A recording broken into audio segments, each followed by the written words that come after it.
The Dallas-Fort Worth community always says yes to supporting elementary students, and now that yes can win you a brand new 2022 truck.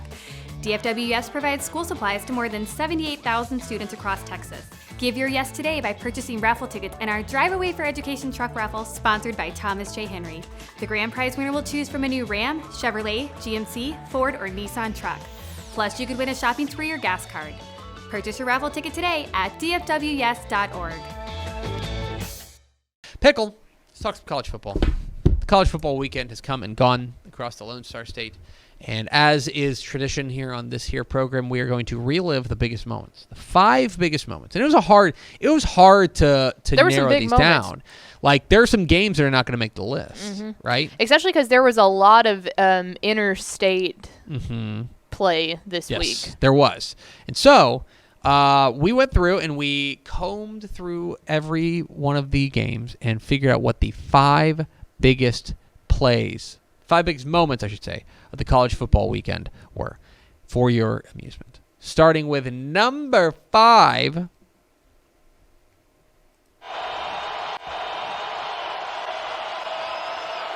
Just a 3-man rush. McMahon hit. Ball is picked up. Nelson Caesar. Scoop and score. Touchdown, Houston. Teddy. I was going to say, I was cutting that last time. I was like, oh, Ted. Yeah. It's our friend Ted Emmerich on the call as Houston's defense, Nelson Caesar, scoops and scores on a fumble to give Houston the lead that they would then not relinquish in the Battle of the Bayou Bucket. They beat Rice by the score of 31-24, I would believe was the final. That is 34-27, I should say. That was the big play there. Now, I should say that Rice dominated long stretches of this game. And I thought Rice was the better team for long stretches of this game. Mm-hmm. I thought Houston looked pretty sloppy. I thought that this was, and I think that in the end, I think they got bailed out by their defense. They made 2 basically big plays. There's that, the Nelson Caesar fumble return for touchdown, and then Tabo Mwaniki had an interception on the next. At that point, they were able to hold on and win. Yeah, I think that the defense bowed up and ended up pulling away for the win. I think we're seeing the effects of Alton McCaskill being out way more than we thought we were going to. Like, I think that we had a lot more faith that Tank Dell could kind of really carry this offense, and he has carried the offense, but that's literally been it. There has not been a secondary person to help. They got Tazon Henry playing in this game, and he was okay. I want to say he ran for 100 yards. Yeah, 112 yards and a touchdown. But I think that you're right. When you take a look at, like rushing offense, like Houston's like 84. Houston is worse running the ball than Rice is. They're really bad at shooting themselves in the foot, too. You really saw that in the Tech game, and then you saw that a little bit against Rice, too. They just keep getting in their own way. They are. But this is an important win. And the defense, I think, is going to have to do this. I think the defense is going to have to ultimately take Houston where they thought they would be to start the year. So it's an important win. You can't lose this game. I do think Rice is clearly better. Oh, yeah. Yeah. Clearly, and like the proof is there now through 4 weeks that they are better. And I think there's reason to be excited for Rice. But for Houston, it's going to have to start with the defense. I think the defense is going to have to make big splash plays that they're going to get to where they want to now that they're getting into conference play. That's number 5. Number 4. He gets the touch up the middle. Look at that huge hole open up, and he's gone. Amari DiMarcado, 63-yard touchdown run for TCU. Whoa! Amari DiMarcado puts a finishing touch on TCU's win in the Battle of the Iron Skillet over SMU. I think that. So we wanted to know, like, obviously when you're installing an entire new scheme, entire new offense, you don't really know exactly what this team is going to look like.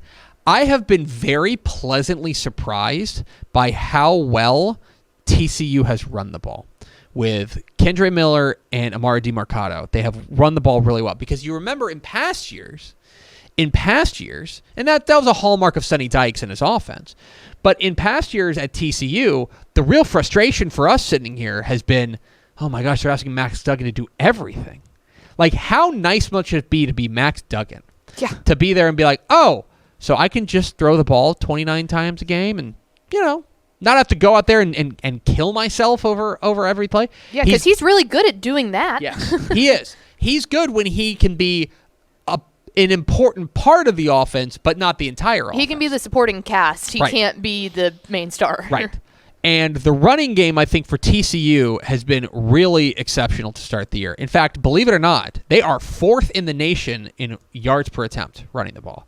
They've been exceptional running the ball. And as long as they do that, they're going to be in the mix. Huge test this week when they take on Oklahoma. But this is a reeling Oklahoma team. And if they run the ball like that, and especially you take a look at what Kansas State was able to do, maybe. I was really impressed to see. I feel like we haven't seen a TCU team be that dominant for basically an entire game in a really long time. That's what was crazy, is they never really.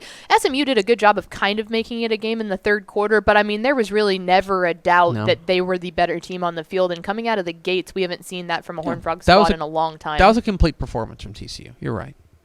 Number 3. Moving sideways, and then they're pushing on you. It makes it tough. Look at this. A little trickeration, back to the quarterback. Wide open is Gavin Holmes. Touchdown, Baylor, 38 yards. Nobody was in striking distance of Gavin Holmes. Misdirection, right? We're going this way. We get you going that way. And you'll see it just kind of starts off a little zone run to the right and come back, flip it to the quarterback. And it was only a question of, is he going to catch it, right? Because he was... Blake Shapen hits Gavin Holmes for what really seals the win. It ended up being 31-24, and Iowa State had a chance late, but that was really the big play there. That was textbook. That was perfect play. Now, we can have a talk about why it's necessary to run those types of plays to hit big passing plays. But if it works, it works. Play, that's what you show people on how to run that play. I thought this was Blake Shapen's best game as a Baylor Bear. I thought he was really sharp in this game, and that's what they need from him. They don't need him to go out there and throw for 400 yards, and frankly, the receivers are not good enough, and the passing offense is not good enough to do that. So I look at this, and I think that's exactly what you need from that. That is how Baylor's going to win this year. Mm-hmm. They're going to run the ball okay. They didn't particularly run great against Iowa State, but they're going to run the ball okay. They're going to get what they need from Blake Shapen, and the defense is going to do the rest. They ended up, I believe, getting a grand total of 2 picks. They picked off the quarterback Deckers twice, Hunter Deckers twice in this game. But in the end, they're going to need enough from Blake Shapen. Mm-hmm. This is not going to be, I'm here to tell you, this is not going to be a Baylor offense that leads the nation in scoring. No. It's not going to be a Baylor offense that leads the nation in passing. They're going to be okay at passing. That's all they need to be, though, because the defense and the pass and the running game should do the rest. But that was a huge play, and it really kind of ended up being, I thought, the real dagger for Baylor in their win over Iowa State. Number 2. 8th time they've gone for it on 4th down in the game. Smith takes the snap. Smith pressured, backpedaling, throws, and it is caught! Miles Price with the catch. The improv from Donovan Smith. Texas Tech rolls the dice against. Oh, that's the wrong one. I know. Texas Tech rolls the dice against Texas to come away with a win. Mm-hmm. So you saw the stat there that they've now converted 6 4th downs in that game. They went 6 for 8 on 4th down, and I just really appreciate Joey McGuire knowing the score and understanding, look, we're going to have to, that team on the other side probably has more talent. They certainly have more like star power than us. So we're going to have to steal some possessions. And so they go 6 for 8 on 4th down. They have run the third most, I believe it's the second or third most 4th down plays this year. Mm-hmm. They've gone for it the third or fourth. Because you remember they went for it a fair number of times against Houston. Mm-hmm. They went for it a couple times. He's basically abolished kicking. He wants to go for it. He wants to believe in his guys. And that play right there was huge. As he and by the way, he finds Miles Price because that play is happening at midfield with 1:40 left. Okay, or it was like 2. Yeah, that was putting all your chips in. 2 minutes left in that game. If Miles Price drops it, everything else works great. Miles Price drops it. Texas gets the ball at midfield, needing a field goal to win with 2 minutes left, that game is over. That game is over.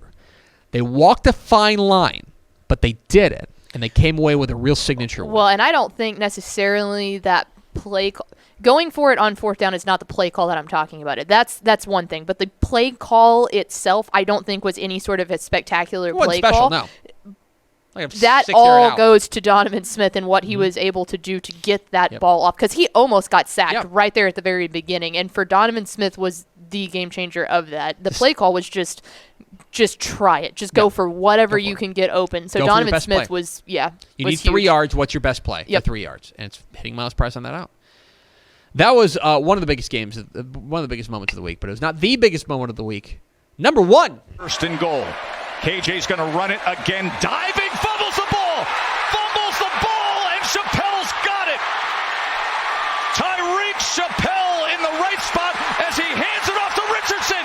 Here he goes. Wow! Can you believe this? What a turn! Touchdown in the most unexpected way possible. And a massive mistake here as you see him extend. Doesn't have the ball in tight to his body. Ball gets jarred around, and Chappelle does an amazing job of finding it. As you can see him starting to extend there. It looks like Russell, number 24, is the first one to get a hand on it. But this is such a heads-up play. I mean, right here, he's totally bottled up. But Richardson said, give it to me. And he does. They hand it off quickly. It's obviously backwards. It's a thing of beauty. Just an unbelievable turn of events and a great play by the Aggie defense. That is just heads-up football. A&M's defense comes up with the game-changing play against Arkansas to get the win. That looked like Doug Brooks back handing the ball off. Now, that only brought them within 1. That's not the game-winning play. That's in the second quarter. But the way that game was going, a momentum shift, you might say. or rather Arkansas is about to punch it in to go up 21-7. And I got to be honest, I'm not sure A&M is going to score 21 offensive points. They only scored 16 in this one. They only scored 16 offensive points. 17 offensive points because they missed the extra point. That not only, it's a huge mistake from Arkansas. What are you doing trying to jump from the 4-yard line and extend the ball? You're not going to get there, dude. There's that. But then they punch it out, and then to go and to have the wherewithal, I'm sure he's not thinking this, but it has to be in the back of his mind. He's like, if I give them the ball at the 20, they're just going to go 3 and out. Because here's the thing about A&M's offense. A&M's offense, the offense problems are not fixed. No. And I got to be honest, now that Anaya Smith is out for the year, I'm not sure they're going to get fixed. No. This is just what this team is going to be. They're going to have to win with defense and big defensive splash plays. And they came up with them in this game. A tremendous play, the game-changing play of the week. I would say maybe in college football. Because let's just say that he gets tackled right there. He doesn't, Tyreek Chappelle just gets tackled right there at the 25, whatever it was, right? 25. It's like, oh, good job, defense, but that's not going to... There's a fair chance that you go into half and it's 14-6, 14-7. 14-7. It's a whole different ballgame at 14-13. It's a whole different ballgame. It was the biggest play of the weekend, A&M's defense with their fumble return for a touchdown. Those are the top 5 biggest moments of the college football weekend. Hey, thanks for watching this clip here on YouTube. If you like this kind of stuff and you want more of it, make sure you subscribe to our YouTube channel. And remember, you can watch us live every weekday at noon at TexasFootball.com, Facebook, Twitch, or here on YouTube. And if you want more of the best coverage of football in the state of Texas, check out TexasFootball.com and become a Dave Campbell's Texas Football Insider at TexasFootball.com/subscribe.